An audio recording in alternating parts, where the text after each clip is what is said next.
Hi everybody, my name is Barry Schwartz and this is the Search Buzz video recap. Today is really Wednesday, September 25th, but I'm going to publish this video on Friday, September 27th. I'm currently offline while you're watching this video, if you're watching it the day I publish it. So this is not in real time, but I have things scheduled throughout the week. In addition, I'm trying a new format where I have in the conference room, I have the TV behind me, which will show you what I'm covering, and via as I cover it. So basically, again, my name again is Barry Schwartz, and this is Search Buzz video recap. Definitely let me know what you think about the video format, and I apologize for scheduling this and not having the latest coverage for Thursday and Friday, but I have things scheduled for those days. First up, so over the weekend, we noticed that there was possible Google search update. We had a lot of chatter throughout Webmaster World and the Google Webmaster Help forums throughout the weekend, with a lot of people discussing some type of update. Looking at Mozcast and SERPs.com and Searchmetrics and all the other SERP tracking tools, it was weird. I didn't see a specific pattern going on with those things. So I asked a lot of people, and we had about 60 something comments on the post so far. It was interesting to see that. So I went ahead and dug deeper, and I got a tip from an SEO that I trust, basically saying that there was a couple, at least two link networks that were hit by this over the weekend. It was probably related to this update you saw, which was probably just a link network getting hit. So I took a look at that, and we noticed basically that Ghost Rank 2.0 was one of the major link networks that were probably hit by Google. Google wouldn't comment on this, but we definitely had the manager or the owner of Ghost Rank admitting that Google actually hit them, and that there was some type of issue with their network. So we have that as a top story on September 24th. If you want to learn more about that, definitely take a look at it, and that was probably what the update was. Google also announced a major, or didn't really announce it, they basically went ahead and did it. Google's not provided count should be close, or almost exactly 100% of all your organic search queries. Google made a change, securing all search results from logged in users as well as people who are not logged in or signed into Google, which should result in almost 100% of Google search queries that are organically referred to you to be not provided or not passing the query data via the refer. I think all SEOs and webmasters should be furious about this. Google obviously is still passing that data to advertisers of the AdWords network, but they're not passing it to people who do not advertise with them, who do not click on the ads. Google sent Danny Sullivan at SearchGland a statement saying we want to provide SSL protection to as many users as we can in as many regions as we can. We added non-signed-in Chrome Omnibox searches earlier this year, and more recently other users who aren't signed in. We are going to continue expanding our use of SSL in our services because we believe it's a good thing for our users. The motivation here is not to drive the ad side, it's for our search users. Interesting. You got to understand that distinction between AdWords, and organic results. Bing announced big news, I think last week. I'm covering the past 2 weeks because I was offline last week again. I figured I'll do a video covering the past 2 weeks. So Bing announced a major change to their search interface. It's the next version. You can get it at bing.com/new. They have a new logo, which you can see up behind me in the screen over here.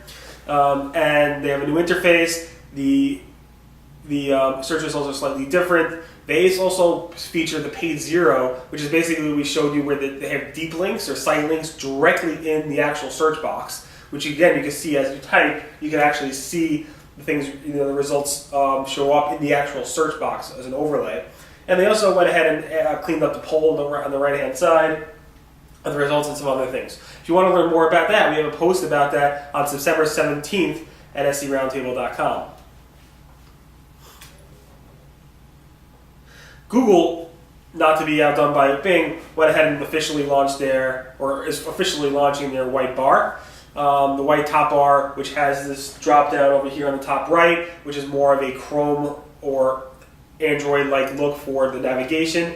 We said it would happen a couple of weeks ago, and it took 3 additional days until when we expected it to happen. Google wouldn't admit it back then, but now they're actually saying it's live. They're saying it should make things more seamless across different platforms.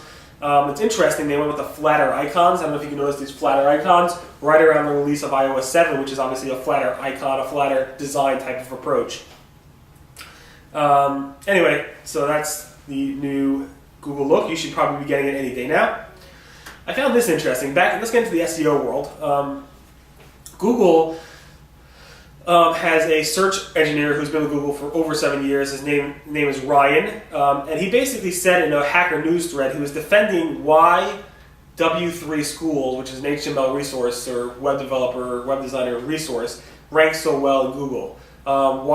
When specifically, and every professional web designer knows that, or web developer knows that W3 Schools is not a robust or deep or detailed resource. It's just basically something for newbies or for people who don't know much about HTML and web development.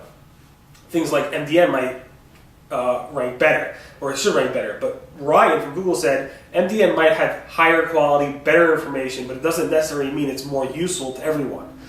Basically, what he's saying is, what Ryan is basically saying is higher quality content, better information content, is not necessarily more useful content, and thus we're not going to rank the better or more authoritative content always above the more useful content. I think it's a bit contradictory towards the whole Panda update, but you can definitely take a look at that and let me know your thoughts. A study was released by Eric and Stone Temple, basically measuring the impact of Google Plus on search results. And he came to the conclusion that there is no direct ranking benefit, as Google's Matt Cutts said months ago, for Google Plus and having pluses, plus ones on your results, on your pages, and the actual impact of your search rankings. There's a whole detailed post about this with numbers and all that type of stuff. So you definitely want to take a look at that. And this should be no surprise to you, but a lot of people did not believe Matt Cutts when he said it. Obviously, there are indirect benefits to it as well. This has not been published yet, but on Friday, I'm going to publish the story basically saying part of Eric's study was he said that if you use almost all the backlink tools out there, including Google Webmaster Tools, Open Site Explorer, Majestic SEO, and Ahrefs, what you're going to see is probably somewhere between 30 and 50% of all your true backlinks. There's no tool that shows you 100% or even close to 100% of your backlinks. And even combining all the tools, you're not going to get close to 100% of your backlinks. I want to know if you think that's accurate. Definitely take a look at that post whenever you have a chance. Google said if somebody is making you pay for a link removal, like if you want somebody to remove a link for you, you do not have to pay them. Just use this eval tool instead. There's no reason to pay them. Google AdWords released a new feature, which I think is awesome. It basically lets you customize the conversion window. Instead of having a flat conversion window of 30 days, you could attribute that conversion for that click from a conversion window between 7 days and 90 days. You could actually customize that window between 7 days and 90 days up to whatever you want. So it's up to you if you want to do that instead of sticking with Google's 30-day window. Google AdWords launched a new bid simulator, which adds estimated conversion predictions. So not only does it have simulation bids, but it actually estimates conversions you could expect from those types of keywords, which is a nice feature. Google has changed or is changing their certification program, specifically requiring you to be a partner in order to go ahead and get it. Google's email said on September 30th, 2013, Google will begin placing the Google certification program with a new and improved experience for agencies and online marketers. Google partners. Inspired by your feedback, partners will include improvements that make it easier and more meaningful to get certified in Google advertising solutions like AdWords, and the whole list of changes that are happening. If you want to take a look at that, you can take a look at that from this past week. Google AdSense has launched a new HTTPS support. So now officially, if you have HTTPS websites, which more websites are having, you can now replace your code. It's a new code base, and automatically, once you replace the code, your ads will now work on HTTPS websites securely. Google AdSense also launched a new dynamic format. We covered this format several times in the past. It's now official. Google announced it a week ago or so. And I have a video showing what it looks like, but it's basically animated. It has a circle as opposed to a square arrow, and it's much crisper and cleaner than the previous version. The CTR should be up. The click-through rate should be up on those ads for the time being because it's a new experience for users. Google also is reportedly working on a new ad tracking technique, getting rid of the cookie and using something called Ad ID. Why are they doing this? I suspect because they want to control more of the advertiser, and they're saying it's more for security reasons.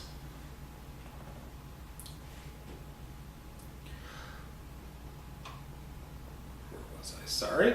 Google Trends, top charts launched a week ago or so. Google Trends is a great use for marketers and SEOs to figure out keywords they want to target. Now there's a top chart section which actually shows you by category what's trending in Google.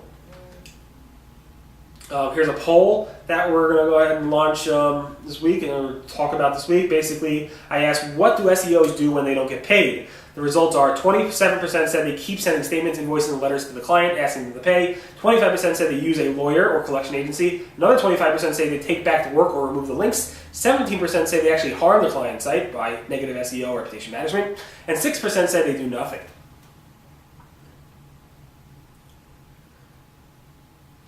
Another poll, what do SEOs, so we basically asked, do unlinked citations directly benefit sites in Google? If you have a link that's not linked, a citation in a web page, does it actually help you rank better? 40% said yes, 39% said no, and 22% said it depends.